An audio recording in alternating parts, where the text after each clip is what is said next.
In a quiet village, a sage sat silently under a tree, never speaking a word. Villagers believed he held the secrets of the universe.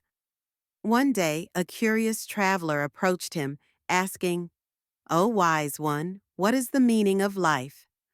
The sage remained silent, staring into the distance.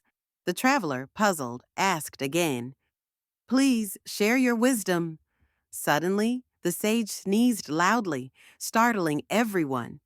"Bless you," the traveler exclaimed. The sage finally spoke. "Thank you, my friend. That's the meaning of life. Unexpected blessings." Everyone laughed, realizing the sage's wisdom was in his humor. Hit the like button, subscribe, and leave a comment to support us.